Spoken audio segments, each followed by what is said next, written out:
What's going on, everybody? Critic and the Common Man again. Happy New Year. We are back in early 2021. Up today, Chris, very excited to do this. I give you full credit for the fact that we're even reviewing this movie because I almost bailed on this movie. I was like, dude, is it too late?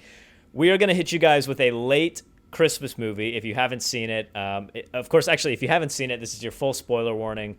Critic and the Common Man, we do full reviews here. So if you've not seen Klaus, I recommend that you go and watch it now. Very highly recommend it, and then come back and watch it. Chris, this one was so good that I feel like it deserved a review, even though we're a little bit late on it and it's a little bit past Christmas. This was a movie that was hovering on Netflix for a little while. Definitely went under the radar a little bit for me. You watched it. You were blown away by it. Immediately texted me, you're like, dude, we have to review this for the podcast. I was hesitant. I was wrong.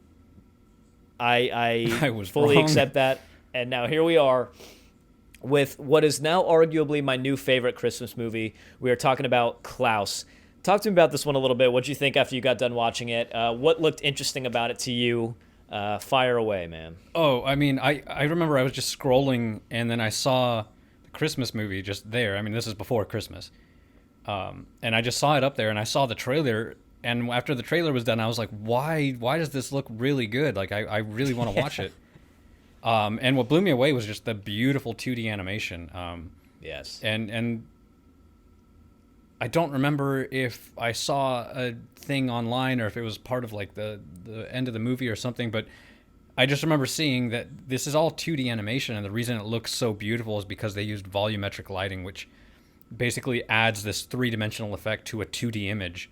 Because you can see the before and after of, like, you know, you can see the before they add the lighting and it's just a flat 2D drawing like we're used to, and then the volumetric lighting at the end, and it just creates like the depth and the atmosphere that the movie just had, and it was just beautiful. No, it's a cute origin story, you know, in this like alternate world, and it's just they chose great actors, and the humor is just great. It's cute, but it's also so damn creative. It's such a breath of fresh air for a Christmas story. Like, it's really hard to come up with original Christmas stories nowadays. The past few things we've watched Christmas-wise have been pretty lackluster. Jingle Jangle was lackluster. Christmas Chronicles 2 was awful. It's really hard to come up with original Christmas content. This was original and cute and just really, really entertaining. This movie, I think the best way to describe this to somebody who's never seen it, it is a combination of the creepiness of Nightmare Before Christmas and the humor of Emperor's New Groove. Yes, dude. Yeah. Yes. The second I started watching this, I was like, I turned to my wife. I was like, who does this guy remind you of? Jasper. I was like, who does Jasper remind you of? And she's like, I don't know. And I was like, Cusco. I was like, this is Cusco. Same humor. Exact same personality. Humor. Same personality and the same idea that he's like this spoiled rich guy that has to be humbled a little bit. No, absolutely, Cusco for sure. I'm glad you picked up on that too. But like the character designs, like the kids with the knives and stuff, that was all like that's Tim Burton. Absolutely, like coming into this film. It's amazing. It is. Speaking of the way this looked, this almost reminded me of some of those. Almost like a video game, like a side-scroller kind of video game type thing. I've been playing some games, like just stuff that's on like Xbox Game Pass or whatever, like just random games. I played a game recently, Unto the End, if anybody's played that, where it's like kind of this side-scroller, like barren, cold kind of. Yeah, I know exactly what it is. Really interesting game. Pretty short, but really fun game. And it was like, obviously different art styles a little bit, but something about the art style of this movie reminded me of kind of like one of those side-scroller video games. And I loved it. Mm-hmm. I don't know. It was like we were sitting down to watch this, and I even went into this with negative expectations, just thinking, I don't really want to watch a Christmas movie right now. It's a little late, blah, blah, blah. Completely wrong, man. And just really entertaining story. And I think they managed to hit every mark on this. The voices that they chose, there were tons of familiar voices. Let me read through some of the cast here in case you guys missed any of this. But really big cast. So J.K. Simmons was Klaus. Rashida Jones was Alva. Will Sasso was Mr. Ellingby. He's hilarious. Joan Cusack was Mrs. Crumb. Do you know who that is? You know who else she voices? I looked it up. I remember looking it up, but I don't remember. She's Jessie. She's Jessie in Toy Story, which immediately kind of jumped out to me as just being kind of interesting. There's a lot of big names in this, so you'll have some fun kind of hearing the voices. Of course, you guys have already seen this if you're watching this review. I'd imagine that you share in the sentiment that this was just a really good creative take on a Christmas movie. I did see, Chris, on the actual title of the film on Netflix that this is already Academy Award nominated. Oh, I'm sure. Which makes me happy because I think this deserves it. This, to me, was a more entertaining movie than Pixar's Soul. It was a better Christmas movie than Christmas Chronicles 2 and Jingle Jangle, which were the two big Christmas movies that kind of came out this year. This was something where an animated movie, probably without the big Pixar budget, was able to just absolutely blow me away. And not just that. It just... Like it stood out as an amazing animated film in general. Just taking aside the fact that it was just a Christmas movie. Not that it was just a Christmas movie, but that it was a Christmas movie. It was also so much more than that, and that to me is just, you're right. It's refreshing. It only started to become a little bit predictable as you realized how they were kind of getting into the analogies for Christmas, but. You know, seeing the wheels get knocked off the carriage that they're on, and then they go flying off the cliff, and all of a sudden the story is born of him flying on a sleigh with reindeer, and his laugh is the ho ho ho. It was just so refreshing to get some content like this. We've been watching so many movies that have had high expectations and fallen flat. It's really fun to watch a movie with you where you have really no expectations, if not negative, and it just blows you away. I have almost no negative things to say about this movie. I don't know that I have any, which is really rare because I am absolutely a piece of shit when it comes to reviewing these movies. I pretty much find every negative thing I can. I had a really hard time. My wife said that, here's one for you, and I disagree with this, but I'm just trying to play devil's advocate. My wife said that they tried to make it overly sad with his kind of backstory with his wife, and that was unnecessarily sad. I disagree. I think that it was kind of an interesting way to like play on the Christmas spirit, and how he like went to go see Mrs. Klaus, which, you know, they had a different last name, but Mrs. Klaus, or maybe that was his last name. So I don't know. I mean, maybe. What do you think of that? I mean, what do you think of that as a negative? I think it was an interesting dive into the backstory of this character. It humanized him. It didn't make him this magical being. It just humanized him. And the idea that their love is kind of what transcended the barrier of like mortality and made him into what, you know, eventually became Santa Claus. I think that's kind of beautiful in its own way. You know, that their love really is the thing that made magic come to life, and you know, that she was present with him. You know, it's hinted. It doesn't, you don't ever hear anybody overtly say like, oh, by the way, he transformed into Santa Claus and, you know, his wife was there the whole time.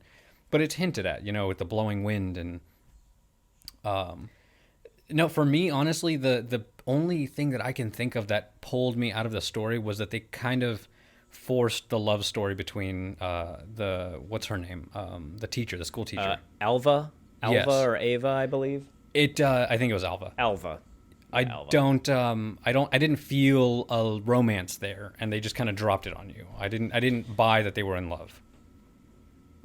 I don't know. Yeah, I actually kind of agree with you on that one. It was sort of a they just happened to be in the same place at the same time kind of thing, and then it was like they just automatically. I saw the beginnings of it. I saw the beginnings of some romance starting, but there was never a one-on-one, heart-to-heart between them that made me feel like, oh, they're into each other. So like that felt a little forced, but you know, the movie isn't about their romance, so that's fine to me. Like it was just a secondary storyline that we just have to kind of buy. And for some people, maybe it did work. Maybe, you know, like it doesn't have to be mind-blowingly magical every time you fall in love. I don't know. Yeah, I can see where you're coming from there. I think that's kind of open to a little bit of interpretation. As I mean, as all opinions on these movies are. Let us know what you guys think. If you're just listening to this one, jump over to the YouTube or Instagram. We'll talk about it. But did you have any flaws for this movie, you guys? Because I mean, again, I was just really, really pleasantly surprised with this. I was I sat down thinking I wasn't really going to enjoy it, and I couldn't look away. I was like almost trying to be a pain in the ass and be on my phone and whatnot, and it's like I just couldn't. I was really enthralled by this movie, and it got better and better and better and better. Wow, and it was just really a pleasant surprise. Even on this podcast, we've reviewed a lot of movies, and that was pretty uncommon. I do wish that we had seen the moment between his father and him on the boat. He that would have been nice to see, where he said, tells him he's proud of him. I feel like that scene was missing. I feel like that was missing. Honestly, like the story itself is almost perfectly crafted. Like there is a perfect arc from beginning to end. You see him change. You know it's coming. You know, when you've seen enough movies, you know that like, oh, they're about to find out that he was lying the whole time, and they did. But it's crafted in a way that's still unique, and the animation style and the story is just so compelling, and the acting is phenomenal, and you get behind these characters so quickly. Even the one that, you know, even Klaus, who, you know, at first you think he's a murderer, and it is just a very heartwarming and adorable film with an underlying message of Christmas spirit. And it's I don't know, it's a Christmas movie without being too much of a Christmas movie. And how they managed to create such a creative story, like the Ellingbees and the whatevers, and how the two families are feuding with each other forever, and how that's what spawns Christmas, and how Christmas kind of getting these toys this way. I mean, it was just off the charts on creativity, the charts on the storytelling and the story arc. Yeah, really, really awesome. So, unsurprisingly, this one got incredible reviews. 94% critic score and a 97% audience score, which is very good to see. This was a time where I actually am on board with Rotten Tomatoes for where they're at. Where do you come in on this one in relation to the critic and the audience score? Honestly, I think it's funny because this is going to be a short episode because we have nothing more to say other than like, you got to watch it. I loved everything about this movie, honestly. It is heartwarming and touching. The acting is great. Everything is great. And if you don't think you're going to like it, just watch the trailer. And it'll, I guarantee you, you're going to be compelled by it because it's so intriguing the way they did everything. 9.5 as a Christmas movie especially, but even just on its own as an animated film, I think this might be the Academy Award winner for Best Animated Feature this year. It's got serious potential when you think about it. I mean, this was a late 2020 movie that hit the market for around Christmas time and just rocked me to my core on this one. Really, really pleasantly surprised. Probably one of my new favorite Christmas movies. Same. I will say one of my new favorite animated movies, let alone Christmas movies. I think this is one I'll keep watching year after year. It's a fun story. I'm excited to tell more people about this one and get them to watch it because I know they're going to have a positive response. Right there with you, 9.5 out of 10. So really exciting, starting 2021 off with some fun reviews. You guys already saw our review for Soul. This will probably be the next one that comes out. So you'll see our Klaus review there. But starting off pretty strong with a 9.5 from both the critic and the common man. That's pretty rare. I mean, I was looking through some of our reviews earlier, and it's pretty rare that we both hit that high. Yeah. So that's high praise. Let us know what you guys think in the comments down below. Do you also love this movie? Is there anything you didn't like? What did you love about it? How the heck is this movie not getting more hype? Is this one going to be an Academy Award winner? I think it definitely deserves it. All right, you guys, leave a thumbs up, thumbs down. Fair is fair. If you loved or hated the review, let us know what you think of Klaus. We were blown away. Obviously, we've said that about 20 times. Jump on over to our Instagram, Critic and the Common Man on Instagram. Get involved. We still actually have a giveaway going on that, unfortunately, I did not think was going to go into 2021, but such is life. You can still enter to win a $25 AMC gift card. It's literally the easiest giveaway ever. We're only asking that you follow our page and comment, like tag somebody else on that post that we have, and that's all you have to do. Like, it could not be easier. We're just trying to grow the page, get a little more exposure. Come on, Melissa. Jimmy, goddammit. Always. Jimmy's still lingering around in 2021. So jump on over there. But if anything, 2021 is probably the best time to get that card because you'll probably actually be able to use it. The vaccine is out, people. Hey, I'm telling you, we have like 180 followers basically, and at 200, we're going to do that giveaway. So if you're on that post, then you're eligible. Go check it out. It's definitely not too late. But yeah, Critic and the Common Man on Instagram.